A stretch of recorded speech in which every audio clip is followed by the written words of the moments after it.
আসসালামু আলাইকুম। আমি পদ্মজা। ৩। আপা স্কুলে যাবা না? পূর্ণা পদ্মজাকে জিজ্ঞাসা করল। যাব। তাড়াতাড়ি করো। তাড়া দিয়ে পূর্ণা বাড়িতে ঢুকল। পদ্মজা বাড়ির পিছনের নদীর ঘাটে উদাসীন হয়ে বসে আছে। এই নদীর নাম মাদিনী, ছদ্মনাম। গ্রীষ্মকাল বিদায়ের ৩ সপ্তাহ চলছে। এখন বর্ষাকাল। মাদিনী জলে কানায় কানায় ভরে উঠেছে। সে যেন স্রোতস্বিনী। ঘোলা জলের একটানা স্রোত বয়ে যায় সাগরের দিকে। উজান থেকে ভেসে আসছে ঘন সবুজ কচুরিপানা। পদ্মজার এই দৃশ্য দেখতে বেশ লাগে। নিষ্পলক চোখে তাকিয়ে আছে মাদিনীর স্বচ্ছ জলের দিকে। মাদিনীর বুকের ওপর দিয়ে একটা লঞ্চ যাচ্ছে। লঞ্চ দেখে ১ মাস আগের ঘটনা মনে পড়ল তার। সেদিন রাতে হেমলতা ছুরিধার দিয়ে রুমে ঢুকে গেলেন। পদ্মজা কাপা পায়ে রুমে ঢুকে বিছানায় শুয়ে পড়ে। কিছুক্ষণের মধ্যেই ঘুমিয়ে পড়ে।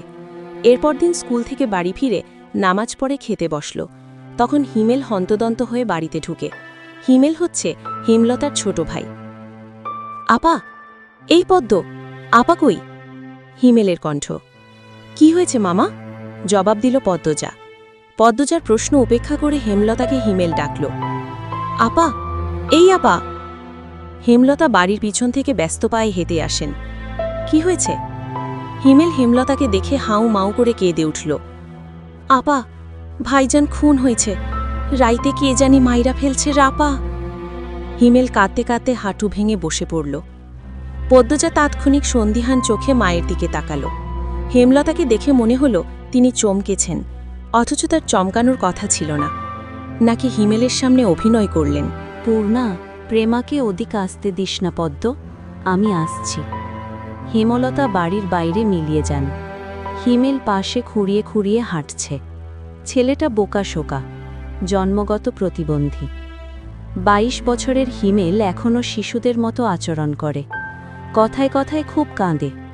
সেখানে তার ভাই খুন হয়েছে, ১ মাস তো প্রতিদিন নিয়ম করে কাঁদবে।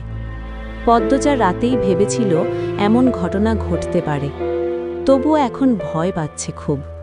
পুলিশ কি এসেছে? মাকে কি ধরে নিয়ে যাবে? ভাবতে গিয়ে পদ্মজার বুক ধক করে উঠল। গ্রামের কাছেই শহর, থানা। পুলিশ নিশ্চয়ই চলে এসেছে। পদ্ম ধপ করে মাটিতে বসে পড়ল। সে ঘামছে খুব। নাক, মুখ, গলা ঘেমে একাকার হয়ে যাচ্ছে।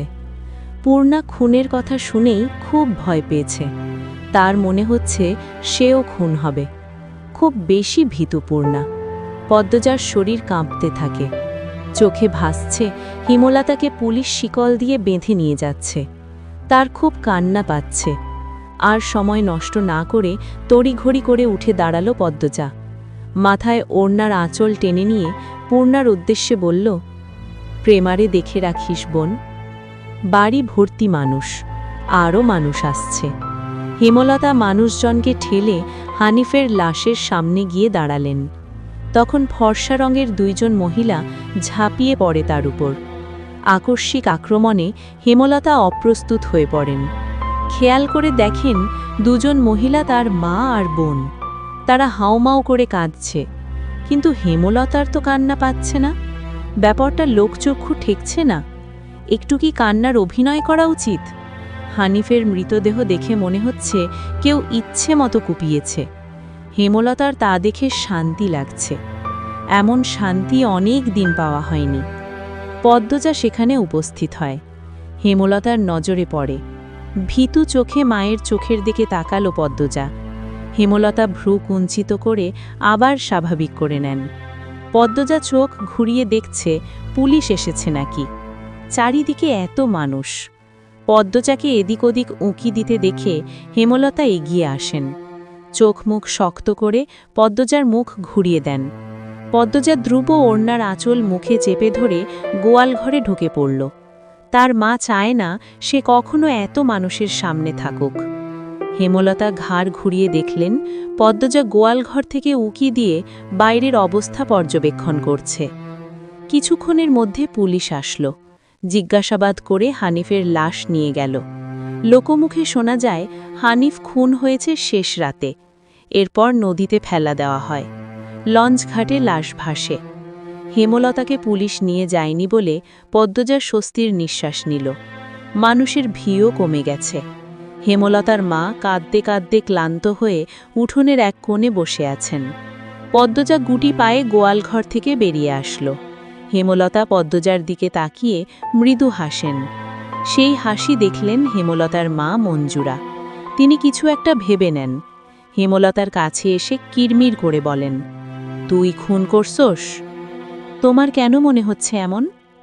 হেমলতার কণ্ঠ স্বাভাবিক, অথচ পদ্মজা এই প্রশ্ন শুনে ভয় পেয়েছে খুব। যদি নানু পুলিশকে বলে দেয়, পুলিশ তো তার মাকে নিয়ে যাবে। কাল রাতে তুই আইছিলি হানিফের ঘরে, আমি দেখি নাই? রাগে কাঁপছেন মঞ্জুরা। আসছি। হেমলতার নির্বিকার স্বীকারোক্তি। কেন মারলি আমার ছেড়ারে? তোর কি ক্ষতি করছে? আসছি বলেই আমি খুন করেছি? এ তো রাইতে তুই তার কাছে আর কি দরকারে আইবি? আমি তাকে মারতেই যাব কেন? মঞ্জুরা আহত দৃষ্টিতে তাকিয়ে আছেন হেমলতার দিকে। হেমলতার চোখ মুখ শক্ত। নিস্তব্ধতা কাটিয়ে মঞ্জুরা চেঁচিয়ে উঠলেন, পুলিশের কাছে যাবো আমি। পদ্মজা কেঁদে উঠল, অস্পষ্ট কণ্ঠে বলে, নানু, এমন করো না। হেমলতা নিচু স্বরে কঠিন করে বললেন, আমার মেয়েদের থেকে আমাকে দূরে সরানোর চেষ্টা করো না আম্মা, ফল খুব খারাপ হবে। পদ্মজার মনে হলো মঞ্জুরা ভয় পেয়েছেন। মঞ্জুরা সবসময়ই হেমলতাকে ভয় পান। তিনি চুপসে যান, শুধু ঘৃণা ভরা দৃষ্টি নিয়ে হেমলতার দিকে তাকিয়ে থাকেন। পদ্মজা বুঝতে উঠতে পারে না তার নানু কেন ভয় পায় মাকে। মায়ের অতীতে কি ঘটেছে? কেন তিনি এমন কাঠখোট্টা? ছেলের খুনিকে কোনো মা ছেড়ে দেয়, নানু কেন ছাড়লেন? মেয়ে বলে নাকি অন্য কারণ? কোনো উত্তর নেই। এসব ভাবলে উল্টো মাথা ব্যথা ধরে। অন্য ৮-১০টা পরিবারের মতো কেন না তারা? নাকি গোপনে সব পরিবারেই এমন জটিলতা আছে? প্রশ্ন হাজারটা, উত্তর কোথায়? সেদিন রাতে খাওয়ার সময় হেমলতা নিম্ন স্বরে পদ্মজাকে বললেন, পদ্ম, জি আম্মা, আমি হানিফকে খুন করিনি। কারা করেছে তাও জানি না। কথাটি শুনে পদ্মজা খুব চমকায়। তার মা মিথ্যে বলে না। তাহলে কারা খুন করল? পদ্মজা প্রশ্ন করল, তাহলে শেষ রাতে মামার কাছে কেন গিয়েছিলে আম্মা? হেমলতা জবাব দেননি, খাওয়া ছেড়ে উঠে যান। পদ্মজার ভাবনার সুতো কাটল কারো পায়ের আওয়াজ শুনে। ঘাড় ঘুরিয়ে মোর্শেদকে দেখতে পেল। মোর্শেদ পদ্মজাকে ঘাটে বসে থাকতে দেখে বিরক্তিতে কপাল কুচকান। এই ছেড়ি, যায় এনথাইকা। পদ্মজার কান্না পায়, খুব খারাপ লাগে। নিঃশব্দে এক ফোঁটা জল গড়িয়ে পড়ে। তা আড়াল করে ব্যস্ত পায়ে বাড়ির ভেতর চলে যায়।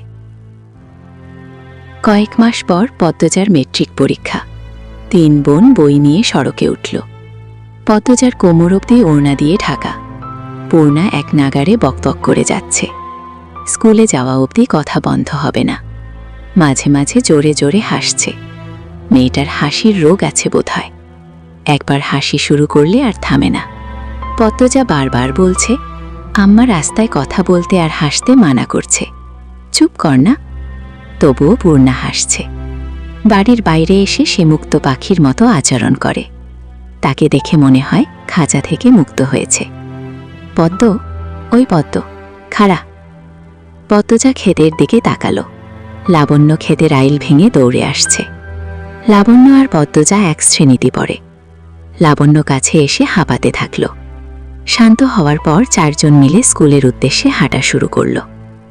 বাংলা পড়া শিখে এসেছি আজ? পদ্মর প্রশ্ন অগ্রাহ্য করে লাবণ্য বলল, আরে ছেড়ি, বাড়ির শুদ্ধ ভাষায় কথা কইলে বাইরেও কইতে হইব নাকি? আমি আঞ্চলিক ভাষা পারি না। লাবণ্য অসন্তোষ প্রকাশ করল।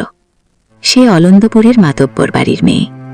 তাদের বাড়ির সবাই শিক্ষিত, তবুও তারা আঞ্চলিক ভাষায় কথা বলে, পরিবারের 2-3 জন সদস্য ছাড়া। আর পদ্মজার 14 গোষ্ঠী মূর্খ, 2-3 জন ছাড়া। তবুও এমন ভাব করে আঞ্চলিক ভাষা নাকি পারে না। সত্যির আমি পারি না। ছোট থেকে আম্মা শুদ্ধ ভাষা শিখিয়েছেন, উনিও বলেন, তাই শুদ্ধ ভাষায় কথা বলতেই আরাম পাই। পূর্ণা তো পারে, আমার চেষ্টা করতে ইচ্ছে হয় না। আচ্ছা বাদ দে, শুন, কাইল আমরার বাড়িত নায়ক নায়িকারা আইব। পূর্ণা বিগলিত হয়ে প্রশ্ন করল, কেন আসব? কোন নায়ক?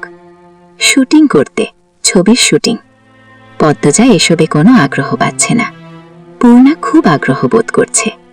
সপ্তাহে একদিন সুমিদের বাড়িতে সাদা কালো টিভিতে সে ছায়াছবি দেখতে যায়। তাই অভিনয় শিল্পীদের প্রতি তার আগ্রহ আকাশ ছোঁয়া। পূর্ণা গদগদ হয়ে প্রশ্ন ছুড়ল, কোন নায়ক নায়িকা? বল না লাবণ্য আপা। দাঁড়া, মনে করি।